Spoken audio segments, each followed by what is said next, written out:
Welcome to Coffee, Culture, and the Capital with Sophia and Greg.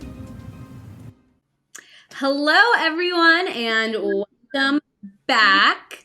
We hope you guys have all had a great week since we've last chatted with you. We have some fun stuff coming up today. Not too much stuff directly from the Capitol because we're not in legislative session currently, but there's still lots of craziness going on in California. We are going to be talking about pregnancy centers are under attack by cities, counties, and even by our attorney general. We are seeing that our taxpayer dollars are being used for trans surgeries for inmates. So that's going to be interesting. And there is a baker in Bakersfield that is continued to be under attack because of their beliefs. So we're going to dive into all of that. But before we do, we have an event coming up on Thursday, November 30th. Greg, you want to share about that? November 30th, it's our 20th anniversary gala dinner. It's in Costa Mesa, and we are selling tickets. So if you go to our website, tickets are going fast. We have a special guest, Riley Gaines, a very famous college swimmer who is going around the country defending women's sports. And of course, Sophia, you know all about that. Weren't you just with her in Davis? Yes, yeah. Just last week, I was at UC Davis with Riley Gaines. If you guys have been following along on our newsletter or social media, Davis is actually where I was kicked out of a library and my First Amendment right was violated because I was speaking out in defense of women in sports. And so I got to go back to Davis. I was there with Riley. She gave a phenomenal speech just about her personal testimony. And so we're so excited to have her here in Southern California. She's a strong Christian, so it's so great to hear her testimony, but her faith all behind that.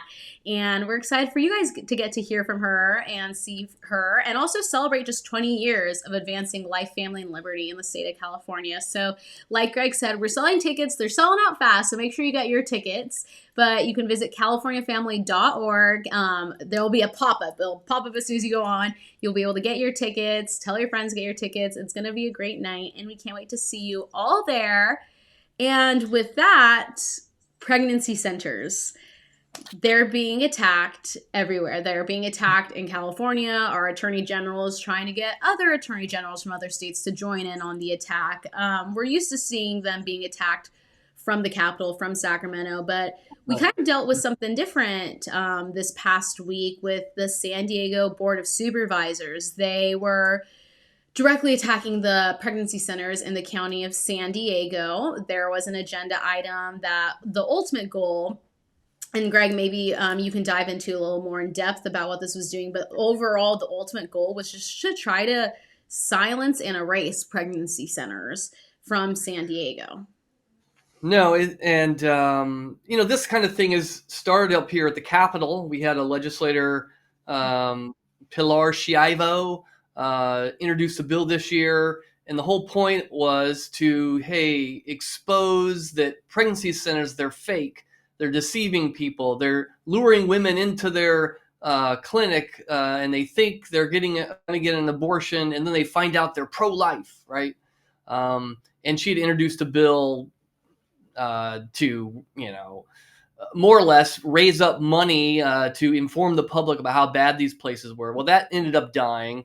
But now we have a county supervisor who has proposed this, just an item for a hearing, and it had probably three parts to it. One part said, "Hey, county attorney, I want you to look into how we can sue these pregnancy centers and see if we can close them down for false advertising." And then the item also included putting together a media campaign with billboards and social media. And the whole point of that was to expose how these pregnancy centers, which there's 16 to 17, I've heard different numbers, just in San Diego County, serving women for free.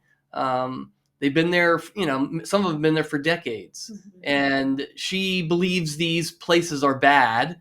And it's really, it is the most infuriating thing is she didn't name a particular San Diego pregnancy center that she thought was being deceptive.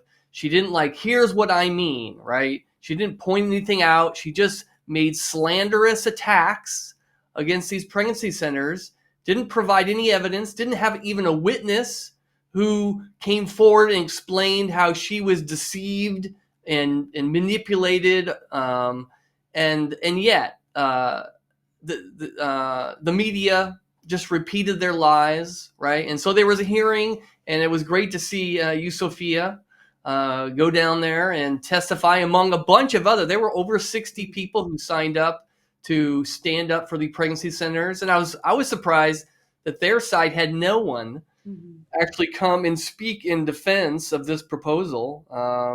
Although they had a press conference the day before, right, and had Planned Parenthood there making the same slanderous accusations without any proof.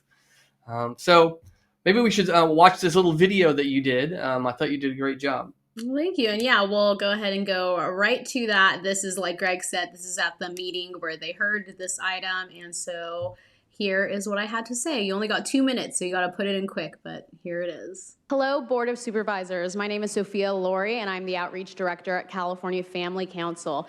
And after reading Agenda Item 30, it is important to shed light on the factual discrepancies within Supervisor Lawson Remmer's assertions. First and foremost, it is crucial to recognize that 13 out of the 17 pregnancy centers in San Diego County are licensed by the California Department of Public Health, with an additional 2 being private sole practices of physicians. Secondly, the derogatory term crisis pregnancy center used towards these centers misrepresents the vital services provided by these esteemed centers and is unjustified. Furthermore, Supervisor Lawson Remmer's claims of misinformation, deceptive methods, and unethical practices remain unsubstantiated, lacking any concrete evidence to support such damaging allegations.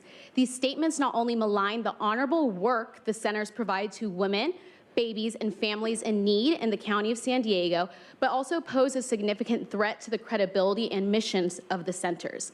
In 2019, pregnancy centers in the state of California provided free services and materials valued at more than $14.2 million to the state of California, serving 93,957 women, men, youth, and families. By voting yes on Agenda Item 30, you are choosing to recognize that you are willing to strip San Diego County residents access to these free services. By attacking pregnancy centers, you are only hurting the San Diego County residents in need of these services. I implore you to stand against Supervisor Lawson Remmer's unconstitutional process. We know how this goes. We've seen the 2018 NIFLA versus Becerra Supreme Court case. I urge you to recognize the invaluable service that pregnancy centers provide and stand against any unjust actions that undermine their fundamental rights and missions. And if you're really pro-women and pro-choices, you'll leave these centers alone. It's time to put women in need before your political agenda. Mic drop. Yep. Yes. Yeah. So something I really want to touch on is kind of what Greg was saying, that their goal is to shut down these centers because they're saying they're misinforming people, they're deceiving people. But again, there was not one center where they said, this is the center that's claiming they do this and they don't do that. And we're the first people to say, if there's a center that is deceiving women, yeah, that's not okay. We need to fix that. But there isn't. And show us one if you're going to claim that there is. And then, the supervisors, they go on to say their little spiel at the end. And their main point was, well, women can't get abortions at these centers. The centers aren't saying they can.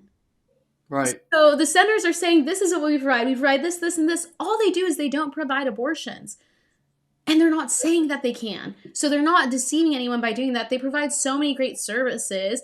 It's like if you go, go to the nail salon and then you're mad they don't provide massages. They don't have to provide massages if they didn't if they didn't claim they provided massages. Then you can't get mad at them if you thought they provide. It just doesn't. It's ridiculous. I know. Once I heard there was 2 supervisors who voted in favor of it and 2 who voted no, so that the policy is now stalled.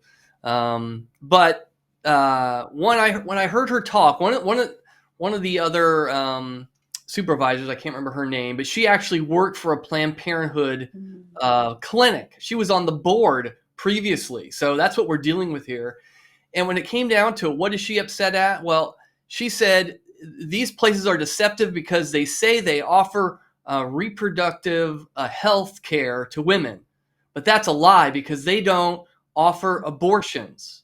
Now, wait a second.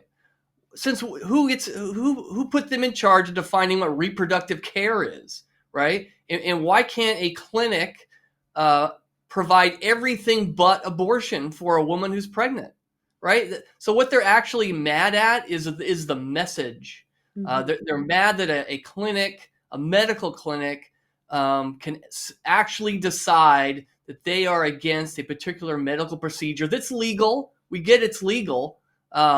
And they were saying, hey, because it's legal, California protects abortion. That means it is wrong that a clinic doesn't provide it.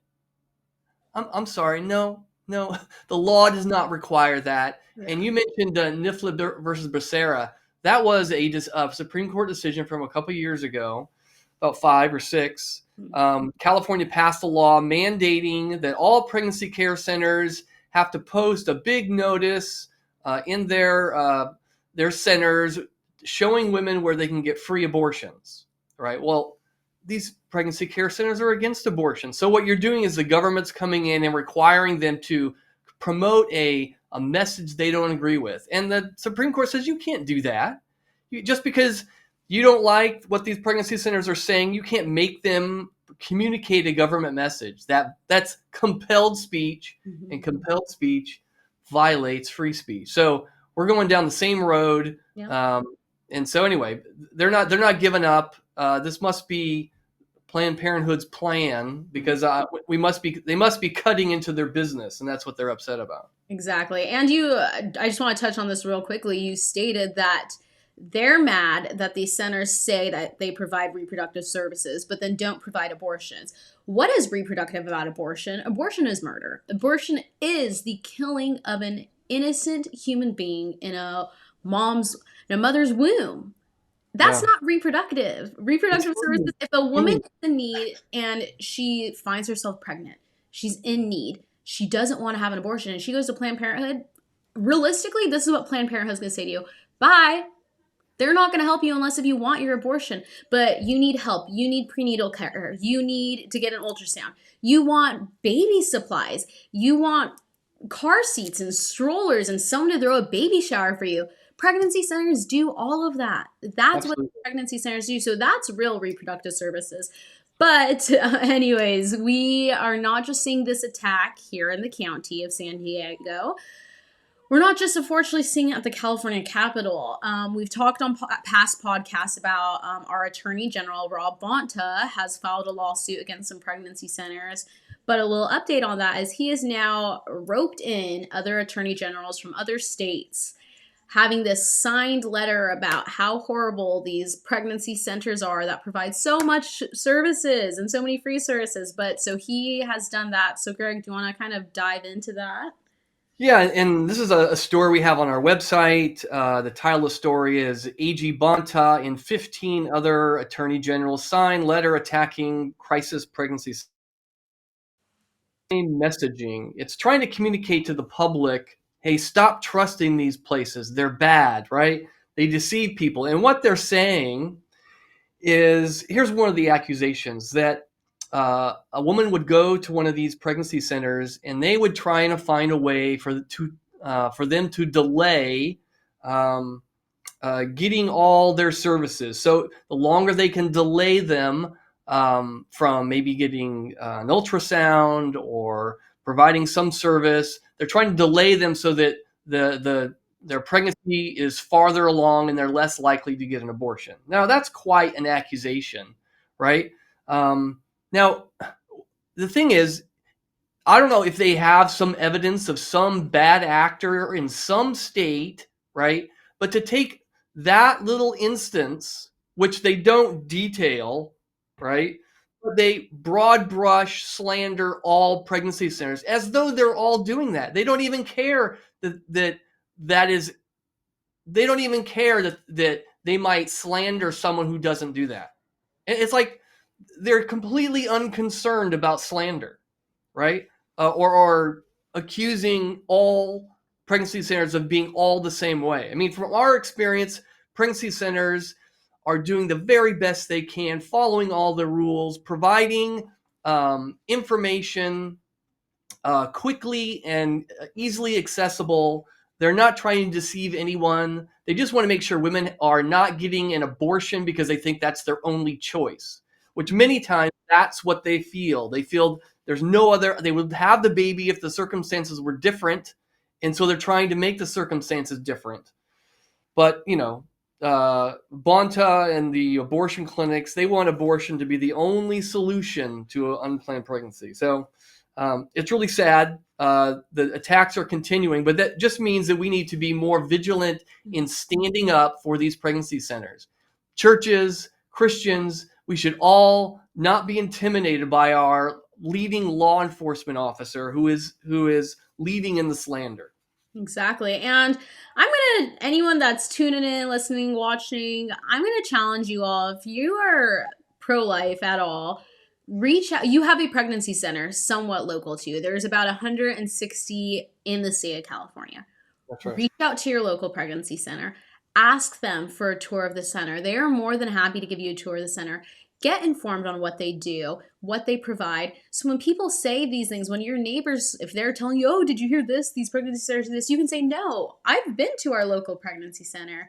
This is what happened when I toured it. This is what they provide. So get familiar, get informed, because they have been lied about. Pregnancy centers constantly are being attacked and lied about for a while now, but this is just the start. It's going to get worse before it gets better, and we're going to keep defending them, but be informed about your local center so that way you can defend them as well and lead people to them. But, we're in California. The only thing are abortion and life. That's not the only thing we're facing here. We are facing lots of things. So, a Bakersfield baker from Tasteries Bakery, the California Civil Rights Department has continued to persecute them. So, what's going on with Kathy Miller's bakery in Bakersfield, Greg? Yeah, Kathy Miller does wedding cakes, and a couple years ago, she's a faithful Christian, and she wants to, her faith informs her views of marriage and what the definition of marriage is. And so, and this kind of conflict has happened around the country before. In Colorado specifically, there was a lawsuit. And here's what happened. They had a lesbian couple come into her bakery, and they asked her to create a cake to help them celebrate their same-sex wedding that they wanted memorialized. And she actually said, because of my faith, I don't do same-sex weddings, but hey, I'll be glad to refer you to a bakery here in town who does that. But because of my faith, I can't be celebrating something that my faith doesn't approve of. And so she thought that was completely within her purview. Her freedom of speech and her freedom of religion doesn't force you to violate your faith, even when you own a business. And it wasn't about, hey, I don't like lesbian people. It was, I don't want to communicate a message with my business and my designing of a cake that violates my faith. I don't want to communicate a message that I don't agree with. And I think a lot of people understand that. Mm-hmm. If they have any kind of web design studio or a publishing house or any kind of creative endeavor, you want to use it to promote the messages that you agree with, right? And you want to be able to say no if someone comes in, you say, I really don't want to be involved in celebrating that, right? Mm-hmm. So it should be logical for most people, but for the LGBT community and the civil rights folks here in California, they don't want anybody to disagree or voice their opinion against anything LGBT. So they got sued by the Department of Housing, California's Civil Rights Department. And a judge His name was Judge Eric Bradshaw, right there in Kern County. He actually decided that Kathy had done nothing wrong.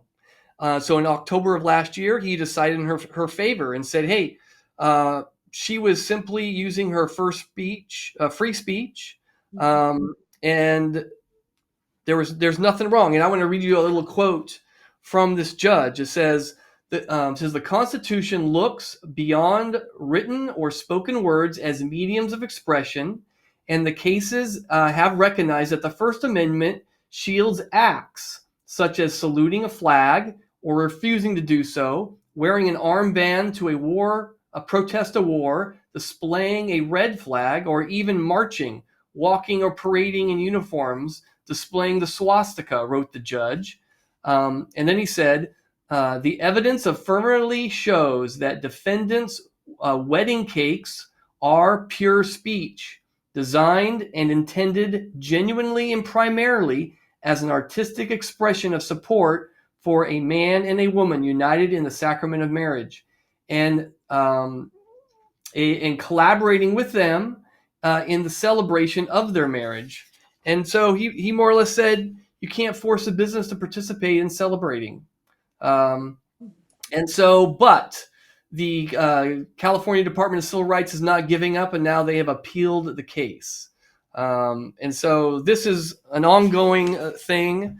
Even in California, hey, just because your values are not approved of, just because same-sex marriage is legal, and the majority of the population defines marriage for same-sex couples, does not mean that those in the minority, the Christians who still go on the biblical basis of what marriage is, a union of one man and one woman, you can still believe that and promote that and live that out in your life, and you cannot be persecuted because of that. And so thank goodness we do have our constitutional rights, but the state government is going after those, sadly. And I mean, be like Kathy, be like this baker, stand firm in your values, stand firm in your biblical beliefs.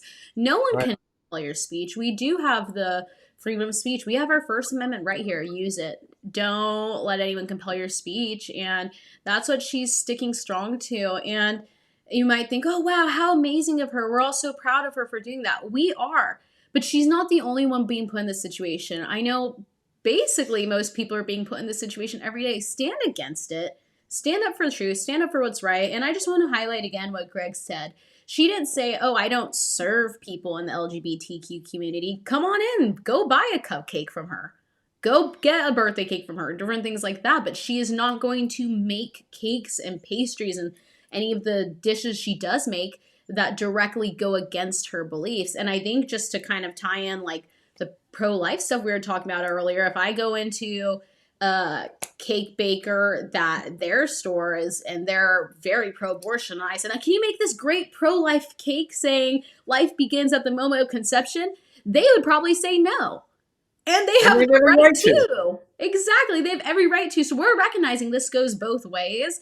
And people need to get on the same page that we get to have our different beliefs and values here in America. And that ultimately the answer is always more speech, not to shut down each other's speech. So don't let anyone compel your speech. Be like Kathy. Stay strong on the truth. All right. More in the LGBTQ community. We are currently seeing people are considering these trans mutilating and sterilizing surgeries as healthcare. And because of that, we have now seen $4 million of California taxpayer dollars. When you get your check and you're pretty upset that there's a lot of money getting taken out of it. Yes, that money right there is being used to fund trans surgeries for inmates, for even people on death row. We're having our money being used to do their trans surgeries because apparently that is now healthcare. First of all, it's not healthcare to cut off the healthy body parts of a human being. None of this is going to actually help the person mentally or physically. It's going to put them through worse. But yeah, our money is being used on inmates trans surgeries, and it's been happening since 2017. So this is crazy, huh, Greg?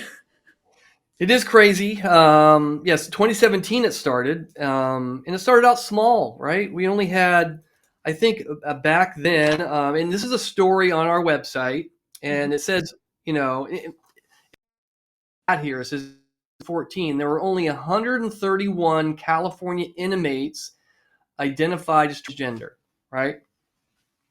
Now, how many do you think that? How big do you think that number is now?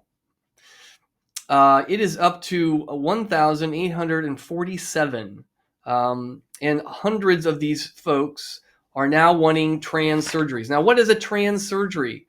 It's everything from they're really folks. These guys or women are feel that they're trapped in the wrong body. Their minds are telling them, I don't like my sex, my body. I don't like my body. This is the wrong sex. I'm actually the opposite sex. And so instead of, getting treatment for making sure their mind matches reality, no, what they're doing is they're changing their bodies to make it look like their feelings, right? And sadly, this means vaginoplasties, facial feminization, laser hair removal, breast removal, right? And these surgeries are horrific, and they are cosmetic, and they do lasting damage to folks. And sadly, there's no long-term studies saying that these things actually make people better in the long run. And we've talked about before how a lot of young kids are being trapped into this, and they're we got 14-year-olds and 13-year-olds, 15-year-olds losing their breasts. A lot of kids being put on cross-sex hormones and puberty blockers, sterilizing themselves. The rest of the world, well, big chunks of Europe are now abandoning this, but California and other states, blue states, are still plowing forward. We do have a lot of states now that are banning these type of surgeries, but California now lets men into women's prisons, right? A bill Yeah, passed a there's couple years ago. you go to an all women's prison and there's signs about how to prevent getting pregnant. How are women inmates getting pregnant in all women prisons? Make that one make sense, right? It's beyond me. And the women in these prisons, they don't want these men identifying in women in these prisons. And you can look up the studies, you can look up the news reports. There is literally men that are in prison because they are pedophiles, because they are rapists, because of those reasons. And then they just say, I'm a woman. And now these rapists and people who have committed sexual assault are in women prisons. Ridiculous. But Yeah. something I just want to touch on with this whole thing, I think there's a lot of Christians right now. And again, we were just kind of talking about the different surgeries and all that. There is enough reasons to argue why letting a person transition or attempt to transition, because you can never actually fully change your gender. Let's get that straight. But letting someone attempt to do that, there are so many basic science, non-religious reasons as why that is horrible, why it's so bad for your body. We can disprove that day after day without bringing religion into it at all. But we are Christians. And there are so many Christians right now that are so afraid to speak up against these trans ideologies because they truly think, if I speak against this, people are going to tell me I'm hateful. People are going to tell me that is hate speech. Well, let's get one thing clear. There is nothing as a Christian that is more hateful than to say you're right. God didn't make you in the perfect body. God made a mistake when he's making you. God didn't know what he was doing with you. There is nothing more loving than as a Christian to say, hey, you're obviously struggling with something. Let's go get that figured out, because whether you're confused, whether you're struggling, maybe you were sexually assaulted and that's leading to these things. God made you perfectly in his image. God didn't make a mistake when he was making you. You were not born in the wrong body. And God loves you as who you are. So let's go get help. Let's go get this figured out. And we don't need to go through cutting off your healthy body parts or stopping your body from producing the normal hormones it's supposed to. So when people, and this is again, this is for the Christians that are listening, it's when people tell you it's hateful as a Christian to speak against this, there's actually nothing worse we can do than be silent against this and not say anything. It's the most loving thing we can do is speak the truth of God and his love into people. And we're choosing to not do that because people might say we're hateful. Well, we need to stop caring what the world is going to say about us and know that we have to do what is true to God. We need to fear God over man. But we also have to know that by saying nothing, we're harming these children more and more and more every single day. Right. I mean, we should be offering help. These people are struggling. You know, most of them have lots of variety of mental health issues, come from really rough backgrounds. I mean, you hear their stories and you realize, wow, that's a rough life, right? But you know, it's not helpful to someone to simply accommodate and go along with their delusions about themselves, right? I mean, think of your own kids. If your kids come to you, they're struggling and hurting, and they want to do something you know is harmful, you stop them. You say, hey, that's not good, right? And I'm stopping you and saying that's bad because I love you, right? I'm not just gonna. And every parent knows this.